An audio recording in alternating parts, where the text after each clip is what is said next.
મંગલમ ભગવાન વીરો મંગલમ ગૌતમ પ્રભુ મંગલમ સ્થૂલિભદ્રાદયા જૈનો ધર્મોસ્તુ મંગલમ. બધાને સાથે બોલવાનું છે. અન્નથ ઉસસી એણમ નીસસી એણમ ખાસી એણમ છી એણમ જંભા એણમ ઉડ્ડુ એણમ વાય નિસગેણમ ભમલીયે પિત્તમુચ્છાએ સુહુનેહિમ અંઘ સંચાલેહિમ સુહુનેહિમ ખેલ સંચાલેહિમ સુહુનેહિમ દિઠ્ઠી સંચાલેહિમ એવમાઈ એહિમ આઘારેહિમ અભગ્ગો અવિરાહિયો હુજ્જ મે કાઉસક્કો જાવ અરિહંતાણમ ભગવંતાણમ નમુક્કારેણમ ન પારેમી તાવકાયમ ઠાણેણમ મોણેણમ ઝાણેણમ અપ્પાણમ વોસિરામી. બરાબર. એટલે આ ગાથા ગ્રહણ આપણે બધા કરી લીધી છે. આખો પાકો કરીને આવવાનું છે નેક્સ્ટ વીક આખું સૂત્ર. હવે આપણે શબ્દાર્થ પણ જોઈ લઈએ. પહેલું શું છે? શબ્દ છે અન્નથ. અન્નથ એટલે કે આ નીચે જે હવે આવવાના છે આ બધા સિવાયના. અન્નથ એટલે શું કે એક્સેપ્શન્સ. આ બધા નીચે જે જણાવેલા છે આટલા આ બધા, તો એ બધા એક્સેપ્શન્સ સિવાયના બધા બીજા તે છે એનો મિનિંગ, એ ધ્યાન રાખવાનું. પછી ઉસસીયણમ એટલે શું કે ઊંચો શ્વાસ મૂકવાથી અરે લેવાથી. પછી નિસસીયણમ એટલે કે શ્વાસ નીચો મૂકવાથી, એટલે શું છે બ્રીધ ઇન બ્રીધ આઉટ કરવાથી. તો આ એક્સેપ્શન નંબર 1. એક્સેપ્શન નંબર 2 છે પછી છે ખાસી એણમ એટલે કે ખાંસી આવે ને, ઉધરસ આવે, કોફિંગ થાય તે. પછી છી એણમ એટલે કે છીંક આવવાથી, છીંક એટલે કે સ્નીઝિંગ થાય તે. પછી જંભા એણમ એટલે કે બગાસું ખાવાથી, યોનિંગ કરીએ ને તે. પછી ઉડ્ડુ એણમ એટલે કે બર્પિંગ થાય એટલે કે ઓડકાર આવવાથી, એટલે કે ગેસ રિલીઝ થાય તે મોઢાથી. પછી છે વાય નિસઘેણમ એટલે કે વાછૂટ થવાથી, ગેસ રિલીઝ થવાથી. પછી છે ભમલીએ. ભમલી એટલે કે ચક્કર આવવાથી, કોઈકને ચક્કર આવે ને પછી શું થાય? ડિઝીનેસ થાય, ચક્કર આવે.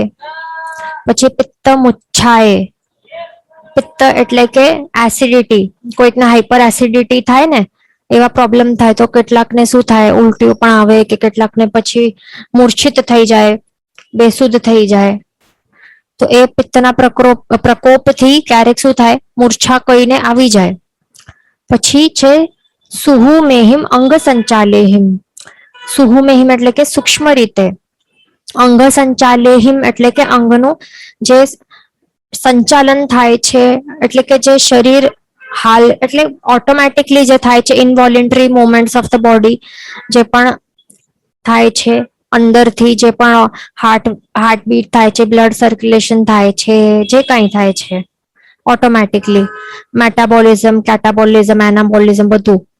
પછી ખેલ સંચાલે સુહુમેહિમ ખેલ સંચાલેહિમ એટલે કે શું કે કફ ને થૂંક ઘડવાથી, એટલે કે એ પણ ઓટોમેટિકલી થતું હોય છે.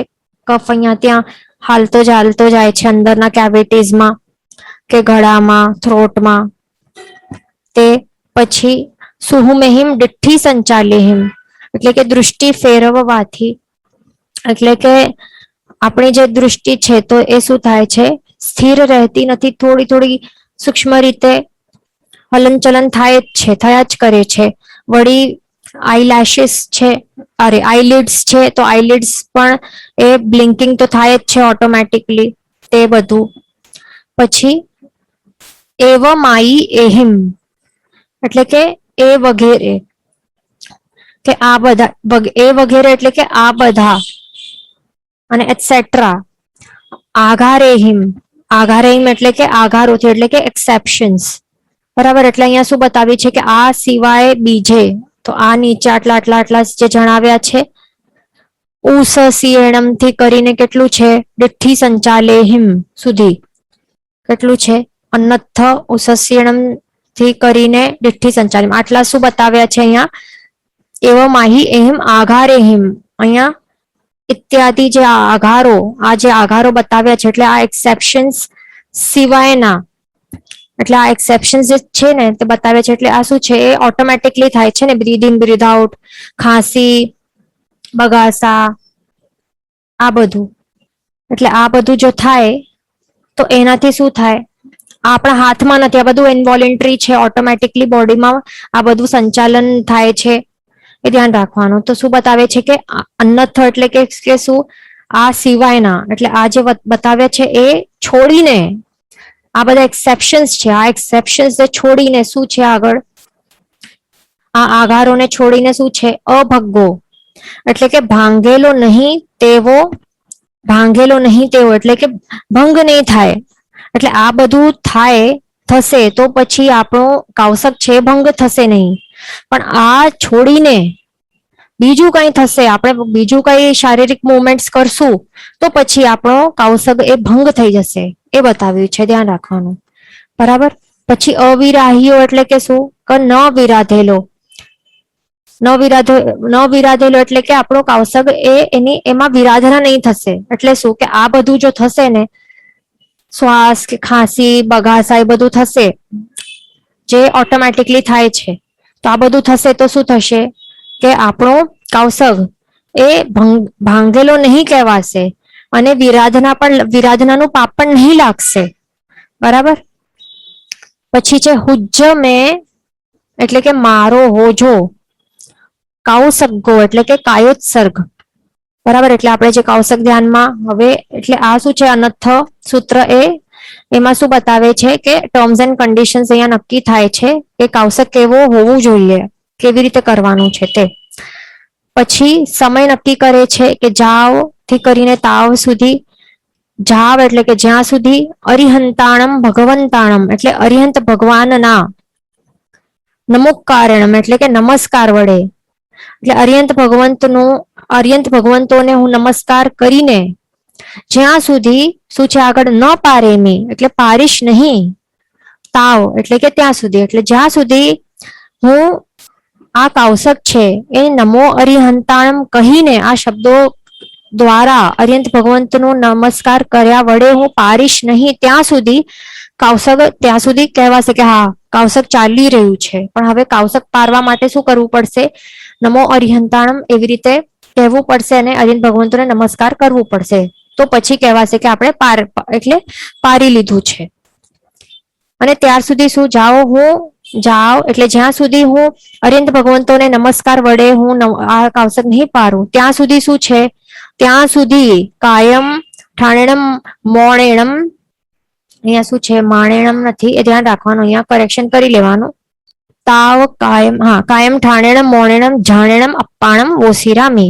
એટલે ત્યાર સુધી શું છે કે શરીર વડે સ્થાન વડે મૌન વડે ધ્યાન વડે એટલે શું અહીંયા છે કે મન વચન અને કાયાથી તે જ છે અહીંયા જાણેણમ એટલે કે ધ્યાન વડે એટલે કે મન વડે પછી મોણેણમ એટલે કે શું મૌન વડે એટલે કે વચનથી ઠાણેણમ એટલે કે સ્થાન વડે શરીરને સ્થાન વડે એટલે મન વચન અને કાયાથી શું કરવાનું છે આપણે સ્થિર રહેવાનું છે અપ્પાણમ વોસિરામી આ શું છે કૌશકની પ્રતિજ્ઞા છે બરાબર આટલું છે કૌશકનું સ્વરૂપ એટલે કેવી રીતે રહેવાનું છે કૌશક ધ્યાનમાં ટોટલી આપણને ઇમોબાઇલ રહેવાનું છે એટલે કે શારીરિક પ્રવૃત્તિ નથી કરવાની વળી વચન વડે પણ કોઈ પણ કાંઈ પણ બોલવાનું નથી મન વડે પણ સ્થિર રહેવાનું છે સ્થાન પણ એક જ સ્થાને રહેવાનું છે તો એ કૌશકનું સ્વરૂપ અહીંયા બતાવ્યું છે પછી છે અપ્પાણમ વોસિરામી એટલે કે મારી કાયાને વોસિરાવું છું કે ત્યજી દઉં છું એટલે કે શું કે હવે આ કાયા છે એ કાયા હવે મારી નથી એના ઉપર મમત્વનું ત્યાગ કરી દીધું છે હવે જે કંઈ થશે શરીરને તો એના સાથે માને કંઈ લેવા દેવા છે નહીં હું માત્ર આત્મા છું બરાબર અને મને કૌશક ધ્યાનમાં મસ્ત રહેવાનું છે પ્રભુના ધ્યાનમાં મસ્ત રહેવાનું છે તો એવી રીતે આપણે આ કૌશકની પ્રતિજ્ઞા અહીંયા લઈ લીધી અને જેવી રીતે જે સેકન્ડમાં આપણે આ અપાણ મોસીરામી આ પ્રતિજ્ઞા લઈ લીધી ઓન ધ સ્પોટ શું થાય છે, અને આ કહેવાનું પણ હાથ જોડીને જ છે ને, એટલે હાથ જોડીને આપણે આ પ્રતિજ્ઞા લઈ લીધી તો ઓન ધ સ્પોટ પછી આ કીધું કે તરત જ શું થઈ ગયું, આપણે કાયાને બોસીરાવી દીધી છે તો તરત જ આપણને જીન મુદ્રામાં ઉભો રહી જવાનું છે, સ્થિર મન વચન કાયાથી સ્થિર રહેવાનું છે. આ સ્વરૂપ છે, આ સ્વરૂપમાં આવી જવાનું છે.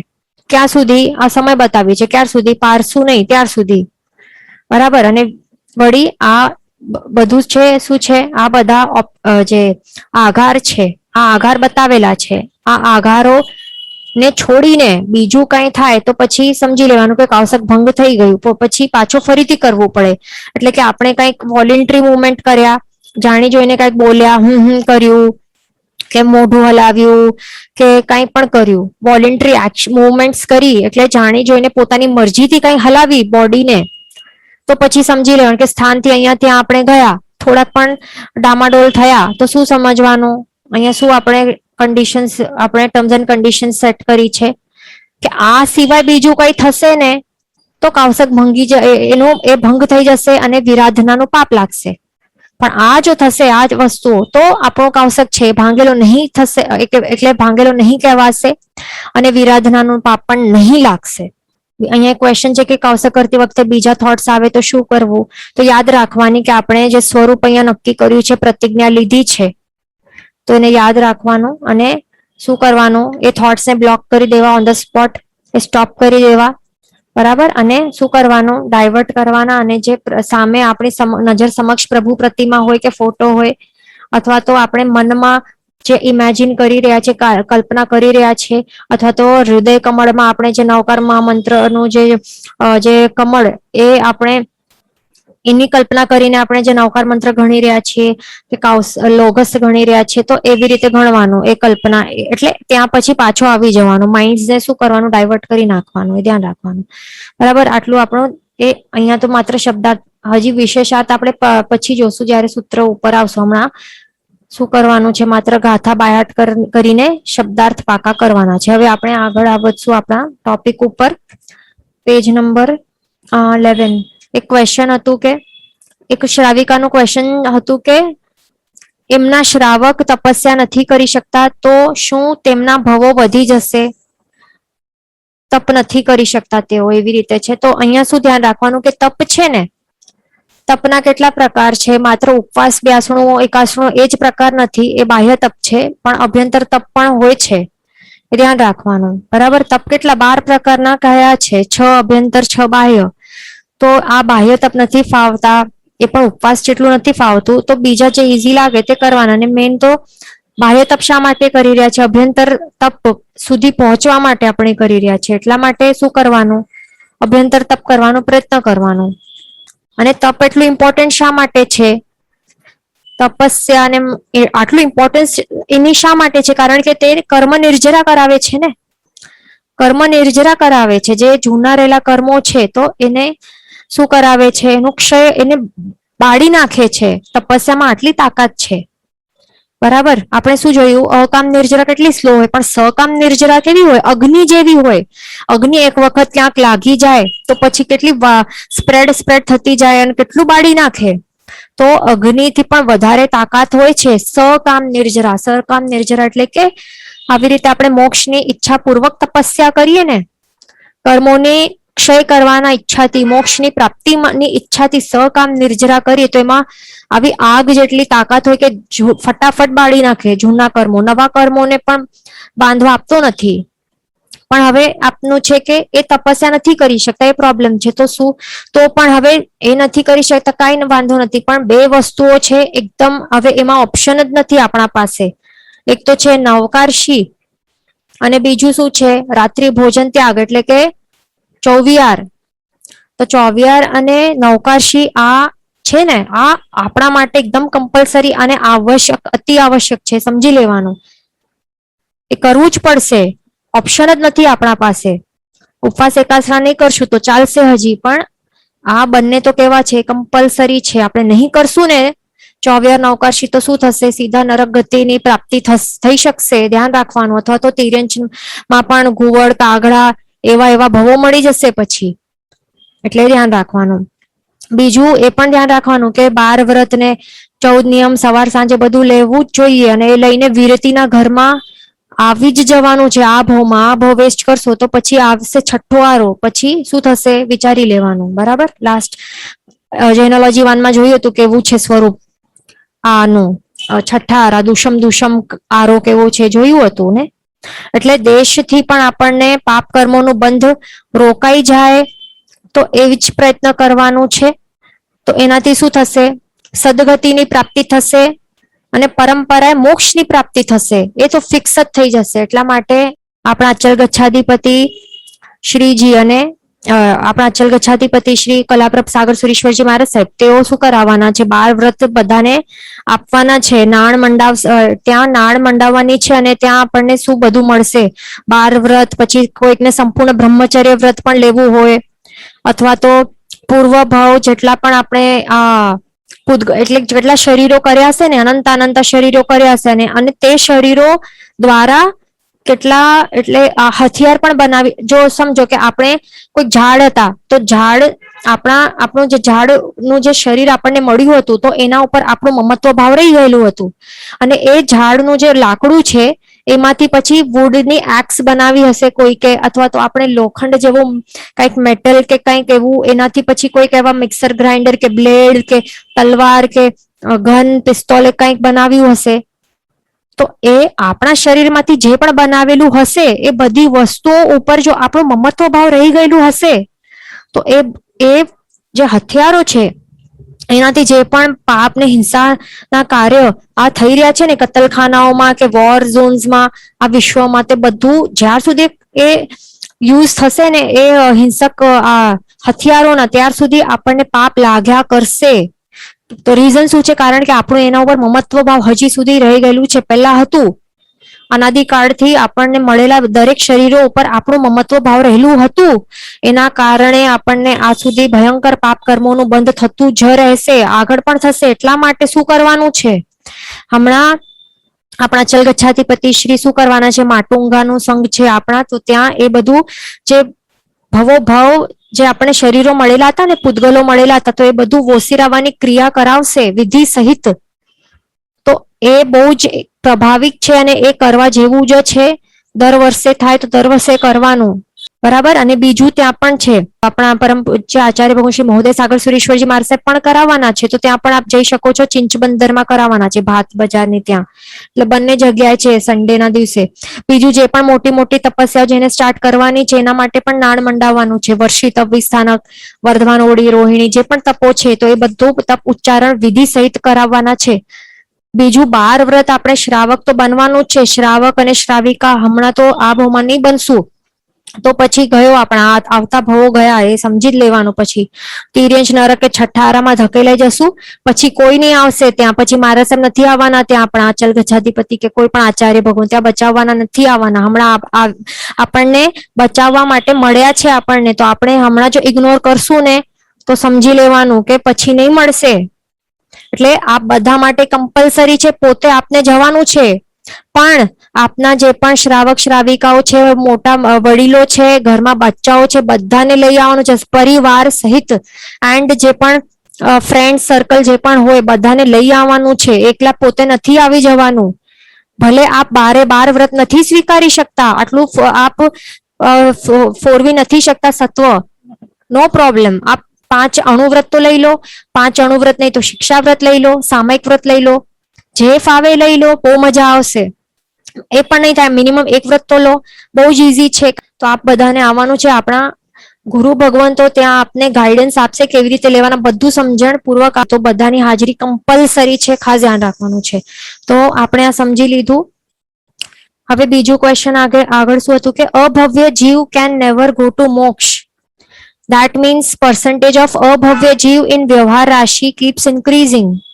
તો હવે એમનું શું ક્વેશ્ચન છે કે આ રાઈટ છે કે જે અભવ્ય જીવો છે ને, આપણે શું જોયું કે અભવી જીવો છે તો તેઓ અહીંયાથી ભવ્ય અને અભવ્ય બે પ્રકારના જીવો તો નીકળી શકે છે ને, અવ્યવહાર રાશિની સૂક્ષ્મ નિગોદમાંથી એ નીકળી શકે છે, એ બરાબર છે. પણ હવે અભવ્યો નીકળતા જશે અહીંયાથી અને વ્યવહાર રાશિમાં આવતા જશે, પણ તેઓ ક્યારે મોક્ષની પ્રાપ્તિ કરી જ નથી શકવાના. તો એમનું અહીંયા વ્યવહાર રાશિમાં એમનો નંબર વધતું જશે ને, તો એ વાત સાચી છે, પણ એમાં શું શાસ્ત્રકાર ભગવાન તો શું કહે છે કે આ જે ભવી જીવો છે અને અભવી જીવો છે એમનો રેશિયો કેટલો છે, એટલે એમની એમની સંખ્યા કેટલી છે, તો એ બતાવવા માટે શું કહ્યું છે કે લોટ આપણે જ્યારે રોટલીઓ બનાવવાની હોય ને ઘરમાં, તો ત્યારે આપણે કેટલા પ્રમાણમાં લોટ કાઢીએ, સમજો કે આટલું કાઢી લોટ ઘઉંનો, પછી એની અંદર હવે આપ શું કરશો, સોલ્ટ નાખશો ને, હવે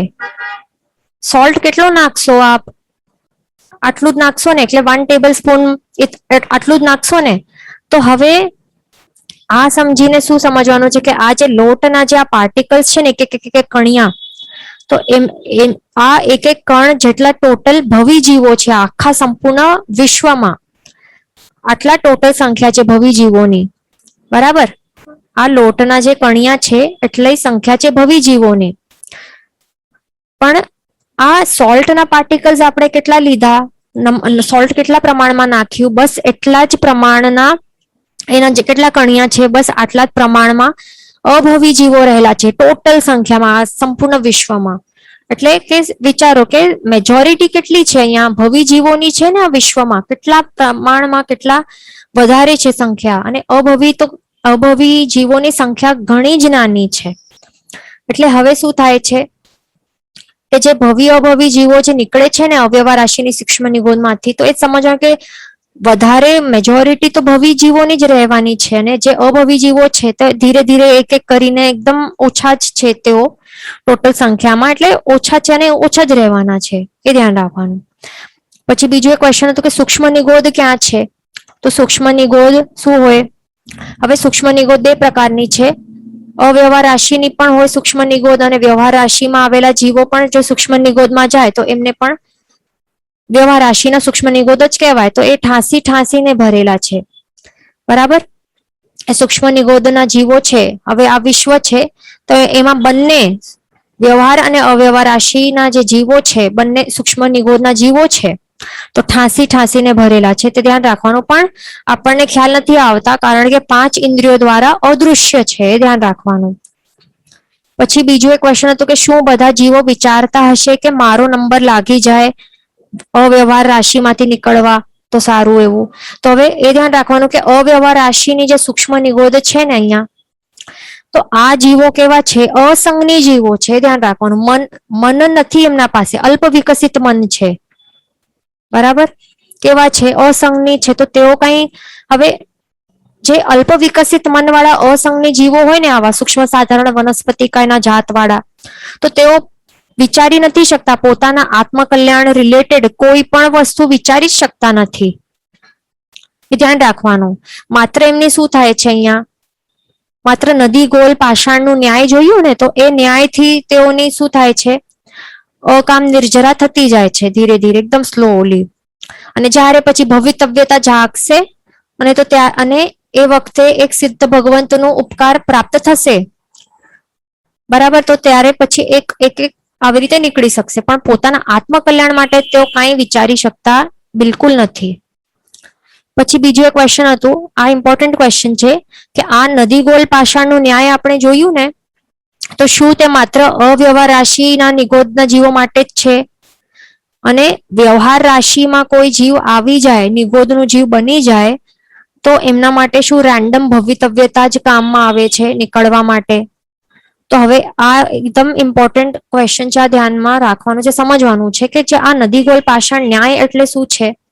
આ જે નદીગોલ પાષાણનો ન્યાય આપણે જોયું ને, તો એમાં શું થાય છે મેઇનલી આ સમજો, આ વસ્તુ શું છે એ પ્રોસેસ સમજો પહેલા કે જે પણ જીવો હોય ને, તો એ માત્ર આ નદીગોલ પાષાણ ન્યાય છે ને, એ માત્ર નિગોદના જીવો માટે જ લાગુ નથી પડતો, પણ બધા જ જીવો માટે લાગુ પડે છે. બધા એટલે કયા? એકેન્દ્રિય, બેઇન્દ્રિય, તેન્દ્રિય, ચૌરિન્દ્રિય અને પંચેન્દ્રિય, બધા જ જીવો માટે આ લાગુ પડી શકે છે. કેવી રીતે? હવે સમજો, આ વસ્તુ, આ કોન્સેપ્ટ સમજો પહેલા, કે હવે સમજો આ જે જીવો છે, આ જે પણ બધા જ જીવો છે, તો તેઓને શું કરવું પડે છે? આ સંસારમાં જે પણ સંસારી જીવો છે, આ સંસારી જીવો ઉપર જ લાગુ પડે છે, ધ્યાન રાખવાનું. તો આ સંસારી જીવો શું કરે છે? આ જે વિશ્વ છે, તો વિશ્વમાં એમનું જન્મ મરણનું સાયકલ ચાલી રહ્યું છે ને, તો જન્મ મરણમાં શું થાય છે? અતિ ભયંકર પીડા એમને પ્રાપ્ત થાય છે. અનાદિકાળથી અનંતિવાર જન્મ મરણ થતું જાય છે કોઈ પણ ભવોમાં. અને જ્યારે જેટલું જીવે છે તો એ જેટલું જીવે છે એમાં પણ તેઓને દુઃખ અને કષ્ટો તો આવે જ છે ને. તો જ્યારે આ જીવો છે, કોઈ પણ જીવો, સંસારી જીવો, તો તેઓને જો પરાણે અને અનિચ્છાથી આ બધા કષ્ટો છે, જન્મ મરણ કે પ્રતિકૂળતાઓના જે પણ દુઃખો છે, તો તેમને ભોગવવું પડે છે. એ પણ કેવી રીતે? જબરદસ્તીથી, પરાણે, અનિચ્છાથી. તો એના કારણે શું થાય છે? કર્મોની ધીરે ધીરે ધીરે ધીરે શું થાય છે? અકામ નિર્જરા થાય છે. અને અકામ નિર્જરા થતી જાય છે એનાથી શું થાય છે? કર્મો જે ઘણા કર્મો બાંધેલા હોય છે તો એ કર્મોનું પ્રમાણ એટલે કર્મો અકામ નિર્જરાથી શું થાય છે? નિર્જરા એટલે કર્મો ખરતા જાય છે. થોડા થોડા થોડા પ્રમાણમાં કર્મોથી આ જીવો હળવા હળવા હળવા બનતા જાય છે ને, એકદમ સ્લોલી. તો આ ન્યાય છે ને, નદી ગોળ પાષાણનું ન્યાય કે નદી ગોળનું ન્યાય, જે પણ કહેવાય, બંને સેમ છે. તો આ ન્યાયથી શું થાય છે? આ ન્યાય આ બધા જ સંસારી જીવો પર લાગુ પડે છે. અને એ પણ કયા? સ્પેસિફિકલી કહીએ ને તો જે અજ્ઞાની જીવો હોય ને, અજ્ઞાની જીવો હોય કે મિથ્યા દૃષ્ટિ જીવો હોય, તો એ બધા ઉપર ખાસ લાગુ પડે છે. બરાબર? એટલે જે પણ અકામ નિર્જરા કરતા હોય ને, મિથ્યા દૃષ્ટિ જીવો, તો એમના ઉપર લાગુ પડે છે. કારણ કે તેઓ શું કરે છે? કઈ મોક્ષની ઈચ્છાથી કઈ તેઓ આ કષ્ટો સહન નથી કરતા. બરાબર? કે કર્મોની નિર્જરા કરવાની છે, મોક્ષ પ્રાપ્તિ કરવાની છે, એના માટે, આ રીઝન માટે તેઓ કઈ કર્મ નિર્જરા નથી કરતા, એટલે સકામ નિર્જરા નથી કરતા. બરાબર? એટલે કરવું પડે છે. જબરદસ્તી હવે સહન કરવું જ પડશે એવી રીતે. અને ઈચ્છા પણ નથી સહન કરવાની, એટલે અનિચ્છાએ પરાણે પરાણે સહન કરે છે આ સિચ્યુએશન્સ જે પણ આવે છે. બરાબર? તો એના કારણે એવી રીતે તેમની અકામ નિર્જરા થાય છે. તો એ બધા ઉપર આ નદી ગોળ ગોળનો ન્યાય એ લાગુ પડે છે. એ ધ્યાન રાખવાનું. એટલે કે જેમ આપણે જોયું ને કે આ જે પથ્થરો હોય, શાર્પ પથ્થરો હોય, પણ નદીનું જે આ કોન્સ્ટન્ટ મારો પડતો જાય છે એમના ઉપર ઘણા વર્ષો સુધી, એના કારણે ધીરે ધીરે ઘણું લાંબુ સમય લાગે ને પછી ધીરે ધીરે સ્મૂથ બનતા જાય છે એમના એજીસ. એટલે એવી રીતે હોય છે. બરાબર? એટલે એવી જ રીતે આ નદી ગોળ પાષાણના ન્યાય જે છે, તો એના આ બધા જ જે પણ મિથ્યા દૃષ્ટિ જીવો ઉપર લાગુ પડે છે. બરાબર? જે પણ અજ્ઞાનતાવશ જે પણ અકામ નિર્જરા કરી રહ્યા છે, જબરદસ્તી પરાણે સહન કરી રહ્યા છે કષ્ટો, એના કારણે એમને અનંતા કાળ અથવા તો અસંખ્યાતા અથવા તો સંખ્યાતા કાળ સુધી તેઓ આ કષ્ટોને સહન કરવું પડે છે અનિચ્છાથી. અને એના કારણે એકદમ અલ્પ પ્રમાણમાં એમની કર્મ નિર્જરા થાય છે. અને પછી કર્મોથી હળવા બનીને શું થાય છે? હવે એક ઇન્દ્રિય જીવો હોય, એમાં સમજો કે નિગોદના જીવો હોય, તો આવી રીતે અનંતકાળ સુધી આવી રીતે કષ્ટો અકામ નિર્જરાથી સહન કરીને પછી શું થાય? આ ન્યાયથી પછી તેઓ કર્મોથી થોડા ઘણા હલકા બને અને પછી તેઓનો શું થાય છે? પ્રગતિ થાય છે. એટલે કેવી રીતે પ્રગતિ? શારીરિક પ્રગતિ થાય છે ભૌતિક રીતે. એટલે કે શું? કે એમને હવે એક ઇન્દ્રિય વધારે મળશે. સમજો કે હવે 2 ઇન્દ્રિય જીવમાં ઉત્પત્તિ થશે, પછી હજી વધારે વિકાસ થશે 2 ઇન્દ્રિયપણામાં. તેઓ પછી આજ નદી ગોળ ગોળ પાષાણના ન્યાયથી પછી શું થશે? અકામ નિર્જરા દ્વારા પછી ધીરે ધીરે કર્મોની અકામ નિર્જરા દ્વારા પછી ઘણા સમય સુધી કષ્ટો સહન કર્યા બાદ પછી તે ઇન્દ્રિયપણામાં આવશે. એટલે આવી રીતે એકદમ સ્લો વિકાસ થાય છે. પછી ચૌરેન્દ્રિય, પછી પંચેન્દ્રિય, એવી રીતે થાય છે. બરાબર? એટલે શું થાય છે કે વધારે ઇન્દ્રિયો વાળો અથવા તો વધારે વિકસિત શરીર વાળો શરીર એમને પ્રાપ્ત થતું જાય છે ધીરે ધીરે. તો એ ધ્યાન રાખવાનું. તો એ છે આ. બરાબર? એટલે માત્ર નિગોદના જીવો ઉપર, એટલે કે અવ્યવહાર કે વ્યવહાર રાશિના નિગોદ ઉપર જ આ ન્યાય લાગુ નથી પડતો, પણ બધા જ જીવો ઉપર આ લાગુ પડે છે. એ ધ્યાન રાખવાનું. બરાબર? તો આટલું આપણે જોઈ લીધું. હવે આપણે આગળ ચાલશું. હવે આપણે શું જોશું કે આપણને એવું ક્વેશ્ચન આવી શકે કે હવે આ જે ભવી, અભવ્ય અને જાતિ ભવ્ય, આ 3 કેટેગરીઝ જે બતાડેલા છે જીવોના, ભવી, અભવ્ય અને જાતિ ભવ્ય, તો આ 3 અલગ અલગ કેટેગરીઝ છે. તો શું આ જીવોના અલગ અલગ કર્મોના કારણે થાય છે? એવો ક્વેશ્ચન આવી શકે છે. એટલે એના પાછળનું રીઝન શું છે? આ કર્મ, જીવોના કર્મ કઈ હશે, એવા પ્રકારના કોઈ પર્ટિક્યુલર કર્મો હશે, એના કારણે આવા પ્રકારના એમને કેટેગરીઝમાં ડિવિઝન થયું છે, શું છે? તો હવે આ કેટેગરીઝ જો સમજો કે કર્મોના કારણે જો બનતી હોય ને આવી કેટેગરીઝ, કર્મોના કારણે, બરાબર, તો એવું જો થતું હોય ને તો પછી તેવા પ્રકારના કર્મોની નિર્જરા જો કરે જીવ અને નવા પ્રકારના કર્મોને બાંધે તો પછી જીવ પછી ભવીમાંથી અભવી પણ બની શકે, કે જાતિ ભવ્ય પછી અભવી કે ભવી બની શકે. એટલે કાંઈ ઇન્ટરચેન્જ થઈ શકે ને કેટેગરીઝ. પણ આવું થવું તો એકદમ ઇમ્પોસિબલ છે, કારણ કે આ કર્મોના કારણે કઈ આ જીવો ભવી અભવી કે જાતિ ભવ્ય નથી બનતા, એ ધ્યાન રાખવાનું છે.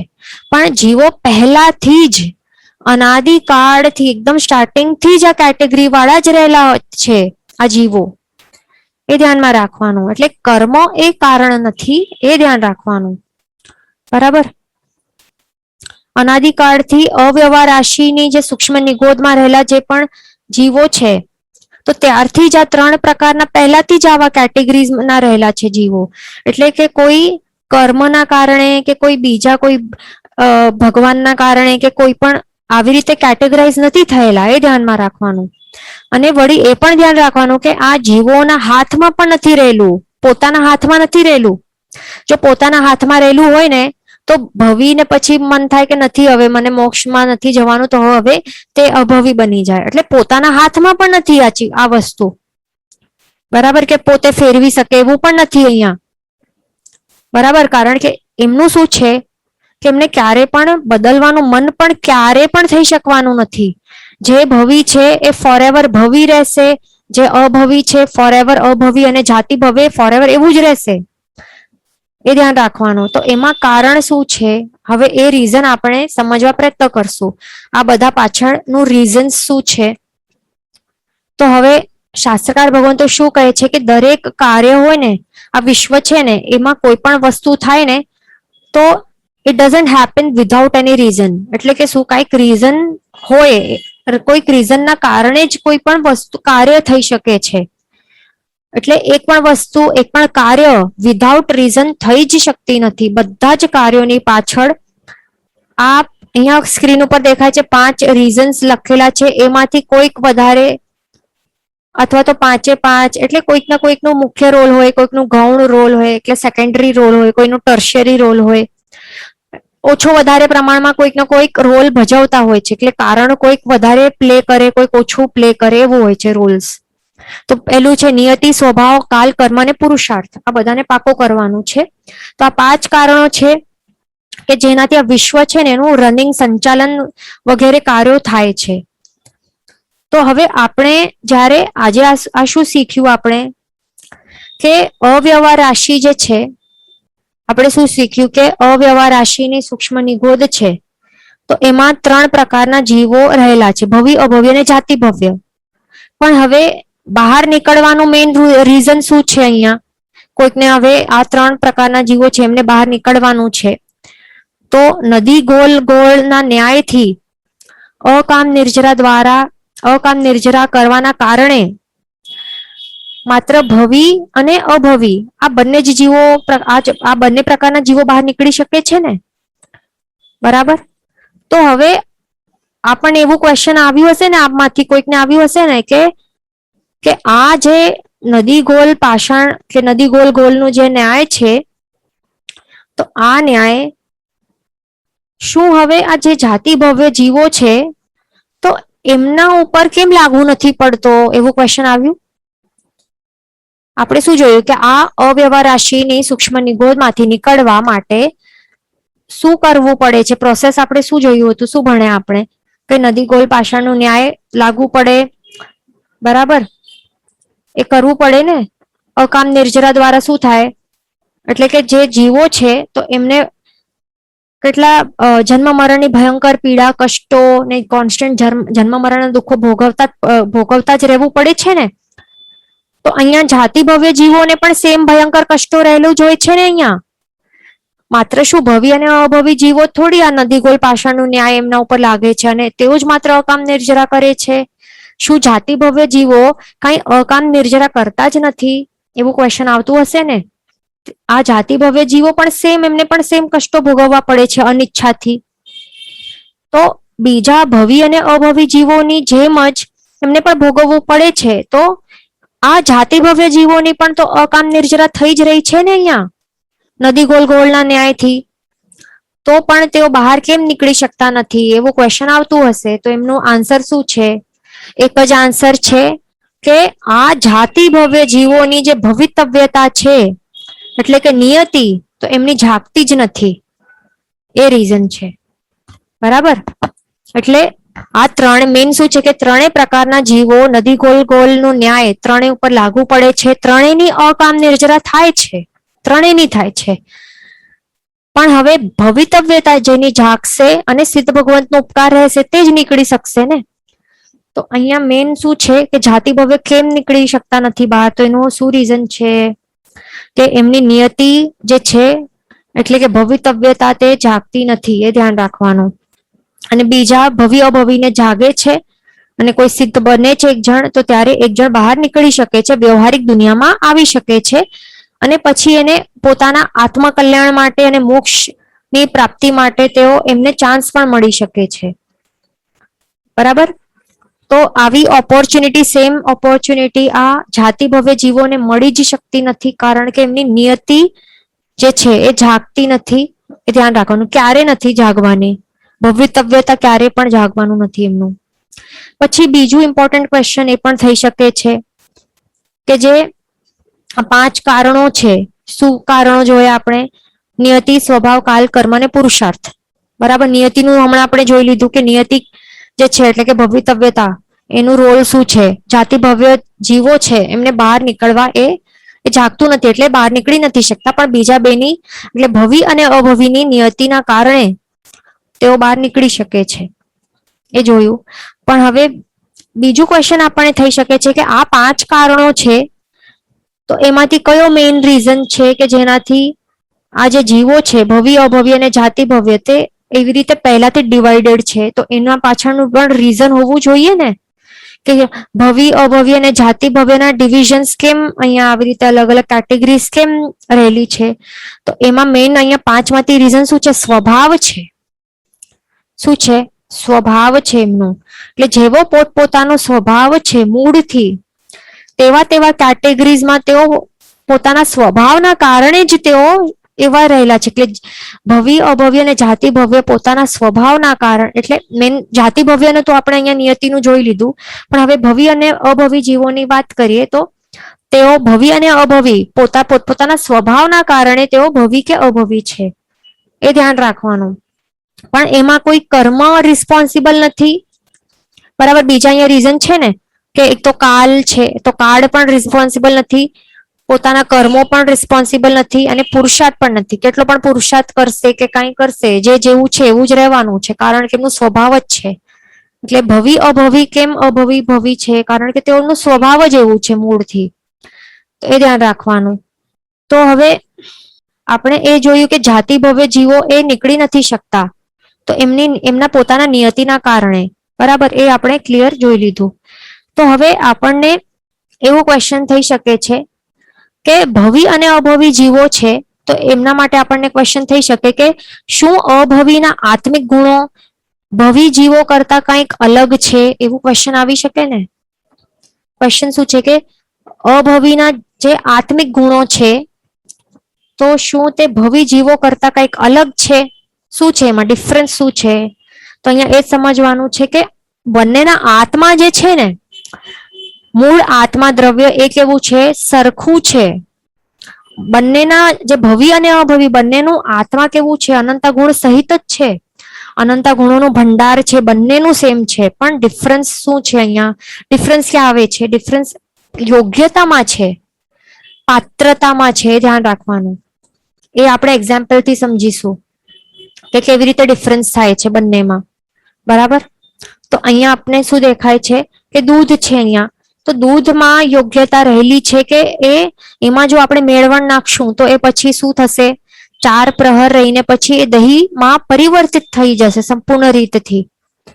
પણ પાણીમાં આપણે કેટલા પણ પ્રહરો સુધી દહીં નાખતા જ એટલે મેળવણ નાખતા જશું કેટલું પણ આપણે એને આવી રીતે ઇન્ક્યુબેટ કરીને રાખશું તો પણ એ પાણી ક્યારે પણ દહીંમાં પરિવર્તિત ન જ થઈ શકશે.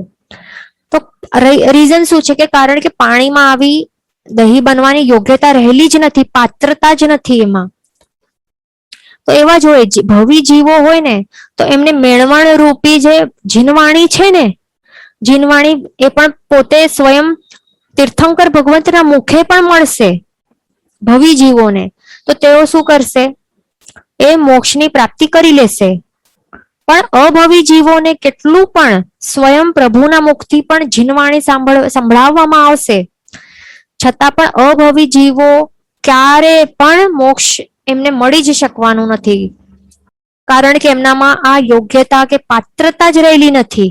બરાબર. તો હવે આપણને એવું ડાઉટ નહીં આવી જવું જોઈએ કે હા તીર્થંકર ભગવંતની જે વાણી છે એમાં જ કંઈક એમાં પ્રભાવિકતા જ નહીં હશે, એના ઉપર ડાઉટ આવી જશે ને કે એવું પ્રભુની જે વાણી છે એમાં જ પાવર નથી લગભગ, એવું આપણને એવું શંકા કે એવું ડાઉટ આવી જશે ને તો પ્રભુની ઘોર આ સાધનાનું પાપ લાગશે આપણને. ધ્યાન રાખજો. એટલે પ્રભુ ઉપર ડાઉટ નથી કરવાનું. તો એ કેવી રીતે? કારણ કે હવે સમજો બીજું એક્ઝામ્પલ જોઈએ કે જેમાં આઉલ છે, ગુવડ છે, તો એ શું કહેવાય કે દિવસ ટાઈમમાં બ્લાઇન્ડ કહેવાય ને અને રાત્રે જ જોઈ શકે એવું હોય. તો હવે સૂર્યનો જે પ્રકાશ છે તો એમાં શું ફોલ્ટ છે? શું એમાં ફોલ્ટ છે કે સૂર્યના પ્રકાશ જ એમાં કંઈક એવું પાર્શિયલિટી કરે છે કે એના કારણે એ ઘુવડ ઉપર એટલે કંઈક એવું છે કે આ સૂર્યના કારણે જ આ ઘુવડ જોઈ નથી શકતો, તો એવું છે? આ શું પાર્શિયલિટી કરે છે? આ સનરેઝ તો સરખા જ છે ને બધી જગ્યાએ, બરાબર. માત્ર આ ખામી આ ઘુવડમાં છે કે એ જ સૂર્યને જોઈ નથી શકતો, બરાબર. તો એની અંદર જ યોગ્યતા રહેલી નથી, સૂર્યના જે પ્રકાશ છે વળી જે પણ છે જોવાની એમાં શક્તિ રહેલી નથી. તો એવી જ રીતે અર્યંત ભગવાન તો છે ને, તો તેઓ તો બધા જ ઉપર જ્ઞાનનું ધોધ વરસાવી રહ્યા છે અને પાર્શિયાલિટી પણ નથી કરી રહ્યા. કઈ કોને વધારે આપે કોઈકને ઓછું આપે એવું કરે છે? કઈ એવું નથી કરતા. મોક્ષ માર્ગ પણ બધાને જ આપે છે, એવું નથી કરતા કે કઈક ગુપ્ત રાખે છે, છુપાવીને કોન્ફિડેન્શિયલ રાખે છે. માત્ર મારા સ્પેશિયલ જે ગણધર છે કે સ્પેશિયલ જે ફેવરેટ છે કે રાજાઓ છે, ભક્તો છે, ભક્તાણીઓ છે એમને જ આપવું, બીજા કોઈને નહીં આપવું, એવું કરે છે? કઈ એવું કઈ નથી કરતા. પાર્શિયાલિટી પણ શું કરે છે? વળી આપણા શાસ્ત્રમાં એવું પણ નથી રૂલ કે અભવીઓને દીક્ષા નહીં આપવાની, એવું સાંભળ્યું છે? કઈ રૂલ છે આપણામાં? આપણામાં એવું કઈ રૂલ પણ નથી કે અભવીને દીક્ષા જ નહીં આપવાની, એવું પણ નથી. આપણામાં તો અભવીને પણ દીક્ષા એટલે આપવામાં આવે છે. હવે અંગાર મર્દક આચાર્ય હતા તો એમને પણ આચાર્ય પદવી તો આપેલી જ હતી ને, બરાબર ને. એટલે આચાર્ય પણ બની શકાય છે. એટલે એમાં કઈ એવું નથી કે એન્ટ્રી જ અલાઉડ નથી, કોઈકને આવું પાર્શિયાલિટી, ભેદભાવ, ડિસ્ક્રિમિનેશન કઈ નથી થતું, બરાબર. તો હવે એમાં હવે જીનવાણીમાં કમી છે એમ તો નહીં જ કહી શકાય ને, કારણ કે એમને પણ આચાર્ય બને એટલે કંઈક તો જોગ ને બધું કર્યો હશે, કંઈક ભણ્યું હશે, શાસ્ત્ર જ્ઞાન, ત્યારે જ બની શક્યા છે ને અંગાર મર્દક પણ આચાર્ય. એટલે શાસ્ત્રમાં પણ કઈ એવું કઈ રોકટોક નથી, ના તો જીનવાણી કઈ ઓછી પીરસવામાં આવે છે, બધા માટે સેમ છે. પણ અહીંયા એટલે અહીંયા ક્લિયરલી પ્રૂફ થાય છે કે જીનવાણીનો પ્રભાવ છે એમાં કઈ કમી નથી, પ્રભુની વાણીમાં ના પાવરમાં કઈ કમી નથી. કમી ક્યાં છે? જે અભવીના જીવો છે ને એના આત્મામાં જ યોગ્યતા રહેલી નથી, પાત્રતા જ નથી કે તેઓ જીનવાણીનું પરમાર્થ છે ને તેઓ ભલે એકવાર સમજી લેશે, ભલે માન્યો આપણે કે સમજી લીધું, પણ તેઓ અમલમાં જ મૂકશે નહીં ક્યારે.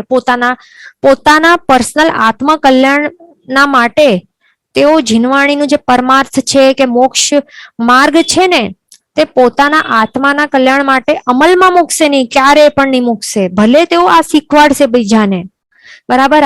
જેમ કે આ અંગાર મર્દક આચાર્ય છે, અભવીનો આત્મા છે, તેઓ પણ બધાને બીજાને ઉપદેશ આપીને એમના કારણે એમના નિમિત્તથી ઘણા જણને સમ્યક દર્શન ગુણ પ્રગટ પણ થશે, ઘણા જણ દીક્ષા સ્વીકારશે, તેઓ ઘણાને દીક્ષા આપશે, એ બધું કરશે. જે કરવા જેવું છે, જે પ્રભુએ બતાવ્યું છે બધું એ કહેશે, સેમ એ પીરસશે, જીનવાણી પીરસશે, જેવું છે એવું ફોરવર્ડ કરશે. બરાબર, પોતે અર્થને પણ સમજી શકશે પણ અંતરથી તેઓ સ્વીકારી જ શકતા નથી. એવું છે આ અભવીનું જીવ, અંદરથી તેઓ માનતા જ નહીં હોય. એટલે કે જે મોક્ષની અવસ્થા છે ને, મોક્ષની અવસ્થા, સિદ્ધ અવસ્થા, તો એમને પોતાને એ મેળવવા યોગ્ય લાગતી જ નહીં હોય. કે મોક્ષ આપણને શું કહ્યું છે પ્રભુએ? 9 તત્વમાંથી 9મું તત્વ શું છે? મોક્ષ તત્વ છે ને. તો પ્રભુએ મોક્ષ તત્વનું સ્વરૂપ કેવું બતાવ્યું છે? હેય બતાવ્યું છે કે ઉપાદેય બતાવ્યું છે? પ્રભુએ મોક્ષ તત્વ એ ઉપાદેય એટલે કે આદરવા યોગ્ય બતાવ્યું છે, અપનાવવા યોગ્ય બતાવ્યું છે, પરસ્યુ કરવા યોગ્ય બતાવ્યું. You have to pursue it. બરાબર. તો પણ આ અભવીના જીવોને ભલે બધાને કહેશે કે હા મોક્ષ એ ઉપાદેય છે, આ કરવા જેવું છે, પણ પોતાને પર્સનલી એ અંતરથી મોક્ષની અવસ્થાને ઉપાદેય તે માનશે જ નહીં કે પોતાના માટે કે મેળવવા યોગ્ય એમને લાગતી જ નહીં હોય. બરાબર. બીજાને સાચા ઉપદેશો આપશે, બધા પોતે બીજાના આત્મકલ્યાણના નિમિત્ત બનશે, પણ પોતે પોતાનું આત્મકલ્યાણ ક્યારે કરવાના જ નથી. કારણ કે એમને મોક્ષ પ્રાપ્તિની ઈચ્છા જ થતી નથી. એવું છે. એટલા માટે ક્યારે પણ, એટલે એમનું સ્વભાવ જ એવું છે. સમજ્યા ને? અહીંયા સ્વભાવ કેવી રીતે રોલ પ્લે કરે છે આ અભવીના જીવો માટે. એમનું સ્વભાવ જ એવું છે. એમનામાં યોગ્યતા કે પાત્રતા જ નથી મોક્ષની, મોક્ષ પ્રાપ્તિ માટેની. તો એવું જ એમનો સ્વભાવ એવું જ રહેવાનું છે અનંત કાળ સુધી, ફોર એવર સુધી. એટલા માટે અભવી ફોર એવર સુધી અભવી જ રહેશે, અને ભવી જીવો તે ફોર એવર ભવી જ રહેશે. જે મગ હોય ને, મગના દાણા હોય તો એમને બાફીએ આપણે, તો શું થાય? બધા જ મગના દાણાઓ બફાઈ જાય ને. પણ કોઈક એવું આપણે નોટિસ કર્યું હશે, કોઈક એક એવું હોય, એક બે એવા કોરડા મગ હોય તો એ બફાતા નથી. આ ભલે બીજી વાર, ત્રીજી વાર, 10મી વાર બાફશો ને, પ્રયત્ન કરશો, તો પણ તેઓ પથ્થર જેવા કડક જ રહી જાય છે. પથ્થરના પથ્થર એવા કડકના કડક જ થાય, રહી જાય. ભલે કેટલું પણ બાફવામાં આવશે તો પણ. એટલે આ મગ, જે કોરડું મગ છે એનો સ્વભાવ જ એવું છે, કોરડું જ એનો સ્વભાવ છે. બીજું હજી એક એક્ઝામ્પલ સમજીએ કે પુષ્કરાવર્ત મેઘ છે ને, તો પુષ્કરાવર્ત મેઘનું આપ સાંભળ્યું હશે લાસ્ટ જેનોલોજી 1 ના આપણા ક્લાસમાં, કે પુષ્કરાવર્ત મેઘ જ્યારે વરસે, ગાજવીજ સાથે વરસે, તો ત્યારે શું થાય? જમીન જે ઉષ્ણતા રહેલી હોય છે, જે એકદમ ઇનફર્ટાઇલ રહેલી હોય છે, એટલે કે કેટલું પણ એમાં સીડ્સ સો કરવામાં આવશે તો પણ ઇનફર્ટાઇલ ભૂમિમાંથી ક્રોપ્સ તો બને જ નહીં ને, કઈ ઉગે જ નહીં, વનસ્પતિઓ ઉગે જ નહીં.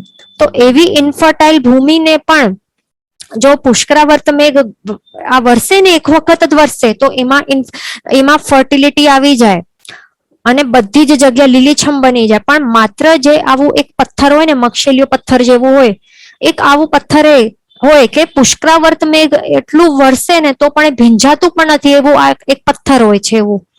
તો તેવી જ રીતે હોય છે કે પ્રભુ પણ આ પુષ્કરાવર્ત મેઘ છે ને, એના જેમ અત્યંત ગાજવીજ સાથે પ્રભુ શું કરે છે?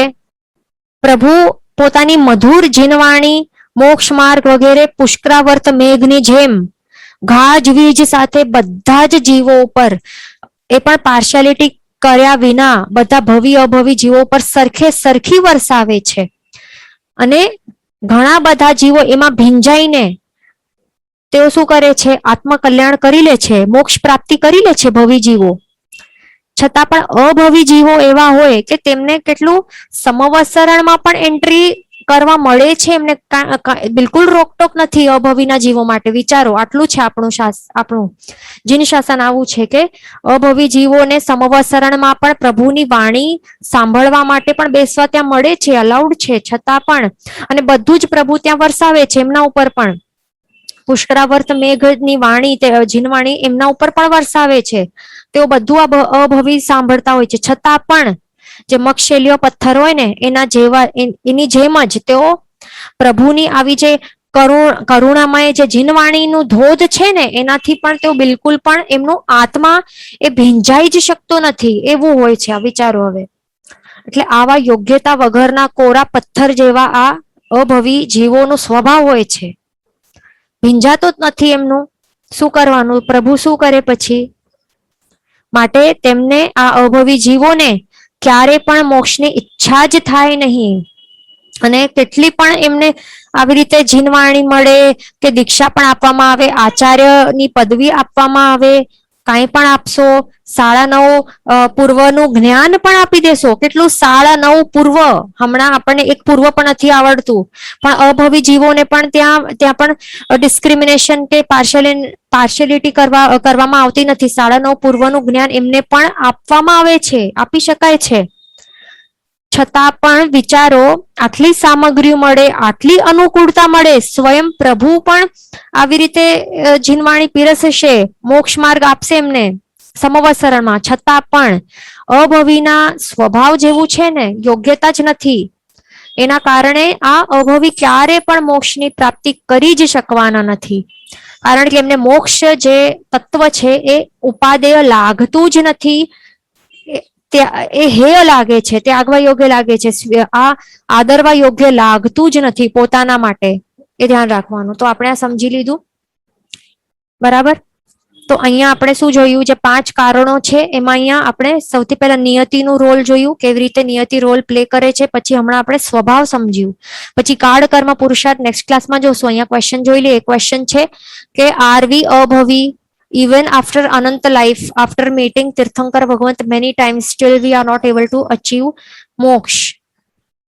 તો એનું એ મીનિંગ જો અહીંયા હોઈ પણ શકે, કોઈ અભવી પણ હોઈ શકે, પણ જે પણ શત્રુંજય મહાતીર્થની જાત્રા કરી હશે તો એ સમજી લેવાનું કે એ તો બિલકુલ અભવી નથી, પણ એ ભવી જીવ છે. વળી અહીંયા આપને ક્વેશ્ચન આવ્યું છે આરવી અભવી, આપને અહીંયા ક્વેશ્ચન જ આવી ગયું, એટલે આપને ધ્યાન એવું ક્વેશ્ચન થયું છે, ટેન્શન આવ્યું છે કે શું હું ભવી હોઈશ કે અભવી. એટલે જેમને પણ એવું ક્વેશ્ચન કે ટેન્શન કે આવું આવે કે હું કોણ હોઈશ, મારું આત્મકલ્યાણ થશે કે નહીં, આપને અહીંયા ટેન્શન આવ્યું છે ને કે આટલું બધું થયું છતાં પણ હજી મને મોક્ષ નથી મળ્યું, તો શું હું ભવી છું કે અભવી. તો આવા જેને ટેન્શન કે ક્વેશ્ચન આવે ને, પોતાના આત્મકલ્યાણની ચિંતા થાય, તો એ અવશ્ય ભવી જીવ જ હોય છે. એ ખાસ ધ્યાન રાખવાનું. અને એવી જ રીતે એ જ આ કેવલ જ્ઞાનીની વાણી છે, તો એના ઉપર આપણને ડાઉટ નહીં કરવાનું, બરાબર. અને બીજું પ્રભુ શું કહે છે કે ઘણી વખત આપણે ચારિત્ર પણ સ્વીકાર્યું હશે, પણ દ્રવ્યથી આપણે સ્વીકાર્યું છે, હજી આપણામાં ભાવ ચારિત્ર નામક ગુણ એ આવ્યું જ નથી. એટલા માટે હજી આપણે મોક્ષ નથી પ્રાપ્ત કરી શક્યા. વળી પ્રભુની જીનવાણી ઘણી વખત મળી, હમણાં પણ આપણે મળી રહી છે, વાયા તો મળી જ રહી છે, છતાં પણ, અને પહેલા સાક્ષાત પ્રભુથી દ્વારા જ આપણે મળી હશે, છતાં પણ મોક્ષ નથી મળ્યું. કેમ? કારણ કે સમ્યક દર્શન ગુણ છે એ હજી એની સ્પર્શના કરી નહીં હશે, અને જો કરી હશે તો સમજો કે અર્ધપુદ્ગલ પરાવર્તન કાળ હજી બાકી છે. બસ આટલું જ બાકી છે, પણ એટલામાં નિશ્ચિત થઈ જશે કે આપણે મોક્ષની પ્રાપ્તિ કરી લેશું. જીન વચન વિરુદ્ધ બોલાયો તો મિચ્છામિ દુક્કડમ સર્વમંગલ માંગલ્યમ સર્વકલ્યાણ કારણ પ્રધાનમ સર્વધર્માણમ જન્મ જેતિ શાસનમ પ્રણામ.